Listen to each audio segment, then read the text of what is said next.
20 international chess professionals converge in St. Louis for the 2017 Fall Chess Classic.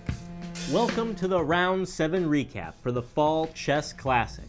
Today there were only 2 decisive games across both fields. Not a lot has changed in the standings. World Women's Chess Challenger Wenjun defeated Aleksandr Shimanov with the black pieces in a crucial game for her standing in the tournament. And then in Group B, Angel Arribas defeated Tatev Abrahamian with white. Would this be a happy birthday for Shabalov? Sort of. He had the black pieces against Akshat Chandra. The fields combined have a prize fund of $36,000. The top prize in Group A is $6 grand. The top prize in Group B is $4 grand. The 8th and penultimate round is Wednesday, September 13 at 1 p.m. in St. Louis. The final round of regulation is on Thursday at an early start time of 11 a.m. Central. It was all draws today in Group A, except for one game, a very important win as black for Wenjun. Thank you for joining me, and what a great win today over Aleksandr Shimanov. Kind of keeps you in contention. What do you think your chances are for finishing this group? Oh, well, actually, I'm currently +1 now, and tomorrow I will play Li Ruifeng, and I think, well, it's if I win the game, and I might have chances to trying for the first place, and but who knows? So now I think I'm on some third, fourth. Yeah, tied for third. Tied for third. And Ruifeng, I mean, he's not having the most impressive of tournaments, and then the last round is against Yaro Zerabuk, who actually is in one of those top spots. So granted, that last game is with black for you, yeah. But exciting stuff, not too far out. Let's take a look at the game with Shimanov that you just had as black. Yeah, sure. I think now it's just a very unclear position, and I think c5 is a decisive mistake for him. I think maybe he should play g4. And I was thinking rook a3, this one, and take this one. If takes, and the white pawn is also very fast, and looks like my pawn is very difficult to keep moving, and somehow I think, and I was thinking this move, but white has a very strong move like bishop g7, go take, and suddenly the pawn is very strong, and I don't think I can hold or stop them to move. So I think this is what he should play, and it will lead to very complicated position, and I was running out of time, so it will give me a very big pressure. So after c5, I think my position is just fine here, and here is very interesting. I was thinking knight e7, but somehow I don't like my position after this one, like knight e4, like knight c6, bishop e3. But there's very interesting tactics here. f5, and go takes, and I think black is winning here. And but okay, rook a4 is also good because now black is playing without any risks, and well, there is a passed pawn, and my black diagonal bishop is very good. And I was thinking in this position maybe white can hold. I mean, it's not like a losing game for white, but during the game I didn't find anything for him. And I think now knight b4 is a good move. Except if I play a5, and maybe he can play bishop c3 or even rook f4. I think after trading the bishop or trading the rook, and my pawn is not so threatening. So I played knight b4. and my idea is to make his king go back to the center and not to keep away with the pawn. So he takes this, and I think my position is just very good here, and I think I have a very good chance to win here. And now is after 40 move, and I think he was very hard to defend. And this is I think this is the best defense to stop me playing f3. And I play this just to take the pawn.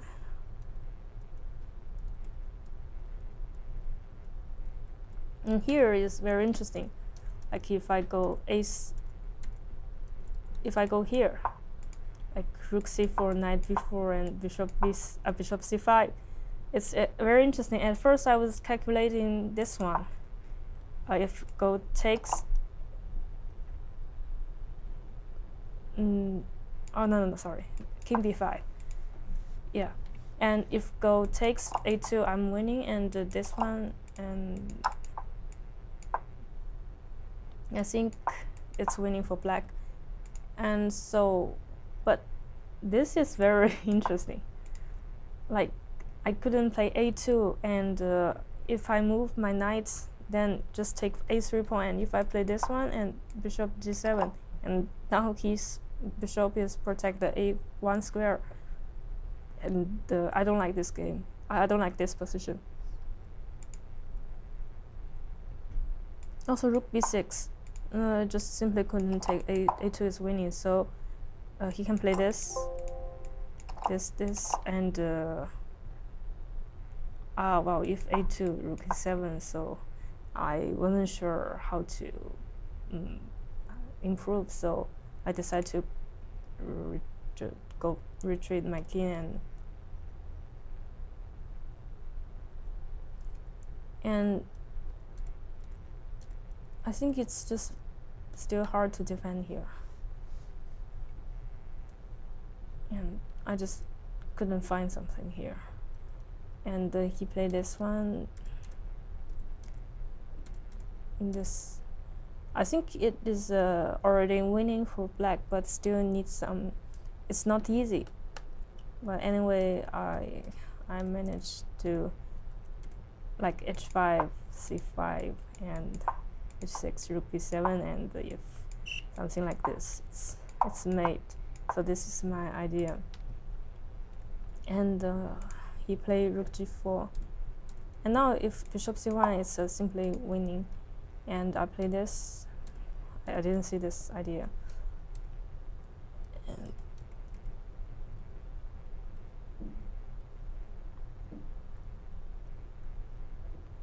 like if you go rook a2, and it's a knight e3. Oh no, maybe just bishop e3. Sorry. Now this is winning, so I play this. I think it's winning now, and I like this move. I mean, like h7, rook e1, king g2, and with bishop d4. So he played this, and I'm glad that I found this move.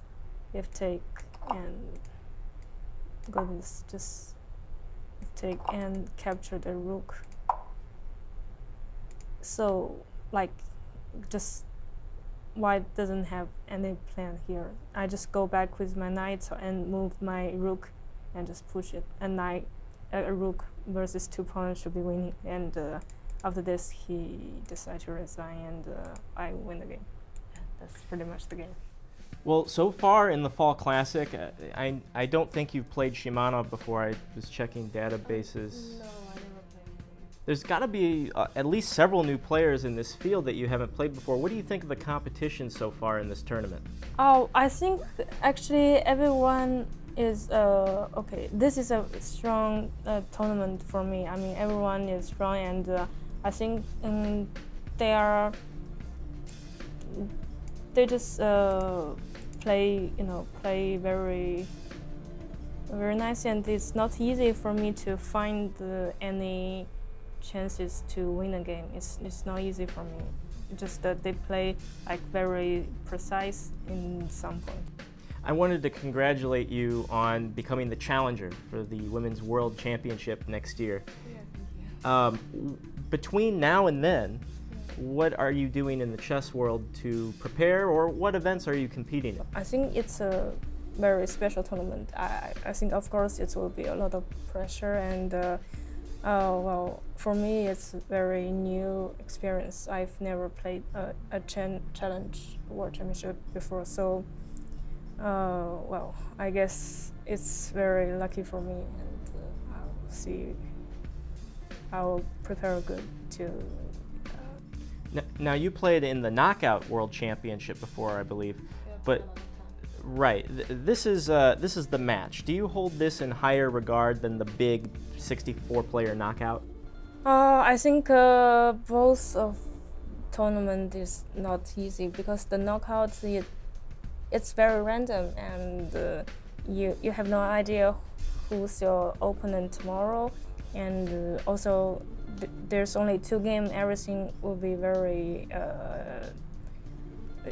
hard to know, and the match game, it's like you know your opponent already like half or 1 year, so you will do some prepare. I think both of players is very hard to play. Right. I mean, the randomness you were talking about. Look at the World Cup right now. It's yeah. I was watching it. I think it's very. I find some very nice games. Exciting and crazy. Well, the Universal Rating System's #3 woman in the world, FIDE's #2 woman in the world, and the official World Chess Challenger for the women's title. Wenjun, thank you for joining me, and congratulations today. Let's take a look at the standings in Group A after 7 rounds, only 2 left. With the players evenly staggered in the standings, it's still anybody's tournament. And there are several key games on Wednesday, September 13, in the 8th round. But the most important, at least mathematically, is on board 5, Shimanov versus Zherabuk. I'm here in Group B with Grandmaster Aleksandr Shabalov, who today had a little bit of a birthday gift. I'm not really sure when it occurred exactly, but with the black pieces, he drew what the computer said was losing for him against Akshat Chandra. Alex, first of all, happy 50th birthday. Thanks a lot. I hope you enjoyed the cupcake. That was great. I was really glad I was able to get that on camera. I almost missed it. What about this game here with Akshat? Oh, well, first of all, surprisingly, on my birthday, I got like absolutely horrible score. I mean, before this game, it was half point out of 6 throughout the years, from the games that I've played on my birthday. There were like a lot of people who were just giving me a draw, but from those that I played, just half point out of 6, for about 40 years. So, another birthday gift today. Okay, I was not supposed to survive. But the game turned out to be like pretty interesting. So I decided that this is about time to do something on the king side if I can. And somewhere around here I started looking at all kinds of ideas of maybe rook d5, rook h5, or bishop d5, and then knight goes to e6, g5 kind of attack. But of course the computer defense, it simply doesn't work, and for a while Akshat played really well. So rook e6, I'm trying to intimidate him into like possible rook g6, rook takes g3, but of course the young generation does not believe in this anymore, and so queen b4, knight e6. I get it all the tempos I can get, but unfortunately f5, bishop f1, rook b6, and well, I played f4 here. Of course, I understand that it has a simple refutation. Okay, and but he really went down to increment at this point. 8 moves for maybe 40 seconds on his clock, and actually after 4 sequence takes, he needs to find rook e3. If he doesn't play rook e3, black is winning on the spot. For example, looks like rook g3 with the same idea as before. It simply loses to beautiful shot e3. The white's position just disintegrates like immediately. So, but well, what can you do? These youngsters, they're calculating like computers, and after rook e3, if any of my rook could go to f file and attack f2, black is winning. Unfortunately, neither rook can move. Okay, the b6 rook guards d8 rook, and this one has to protect the bishop. I simply don't have time for rook f6 or rook f8. And if I don't have time for that, it means white next moves are bishop g2, knight f1, consolidating, and well, even if I get 2 pawns for it, would not be enough. So I simply tried my last practical chance here. Rook d6, knight f1 is absolutely correct, and rook g5.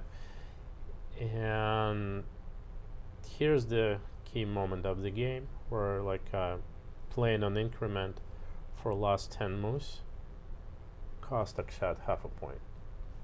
So basically any move other than queen d2 wins right here. Queen c3, queen e1, rook c1.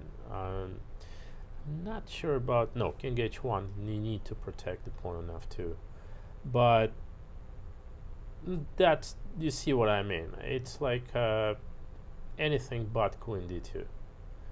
But queen d2 looks like the most solid one, even if you can, though you can argue maybe queen e1 looks better for many people. But he played queen d2, and even though computer still thinks that after rook g6, rook g3, white is better here, it's not true.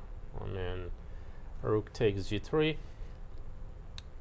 and luckily I'm gonna win the pawn on d4 as well, and then it's gonna be 2 pieces for, I'm sorry, 2 pawns for the piece. So this is what happened. Bishop c6. I even had a luxury in this position to avoid rook against rook and bishop ending. Of course, it's a draw, and I know how to defend it, but like I didn't see the necessity to go into this endgame because I can get what I got in the game, which is rook and knight versus rook, which is like a trivial draw. Against the bishop, at least you need to know some, key positions, something. But no, it's just a draw. Okay, computer might say +1 or whatever. It's just a trivial draw. So lucky on my birthday, can I say? Yeah, I think you could say that. Akshat's playing on the increment cost him half a point. It's not the first time we've heard that. Akshat has a problem with letting his time tick down a little too much. Is that a problem you ever had in your younger days? Actually, yes. When I was Akshat age, I had this problem. It was pretty horrible. It was, well, we didn't have increment back then, but it was something for like 20 moves for 1 minute, pretty much in every game, when I was like 12 years old or something. And it continued to bother me and was known problem for me, but nobody could help me before Dvoretsky came to rescue. Surprisingly, I'm not technically a Dvoretsky student or anything, but as a member of the Russian junior team, you know, we all had some time with, you know, the best coaches. And Mark Dvoretsky just during, I think it was two in 81 and 82, two winter camps of the Russian junior teams for just 2 sessions, just like completely, he solved that problem for me. What's the secret? What's the secret? The secret is very so when you get into time trouble by move 20, when you already started playing on increment in a complicated position in every game, that means only one thing. It's the problem with decision making. So your decision making is not structured enough, and like when you see that the danger is coming, okay, that you're clearly behind the schedule, because if you think about it, you only have like 3 minutes per move once you start the game. Probably even less, right? And it's, well, more or less, it's 3 minutes. So if you think for 10 minutes one move and then 10 minutes again, no wonder, okay, you're gonna be in a time trouble. But if you spending time on uncritical moves, it just means your decision making is faulty.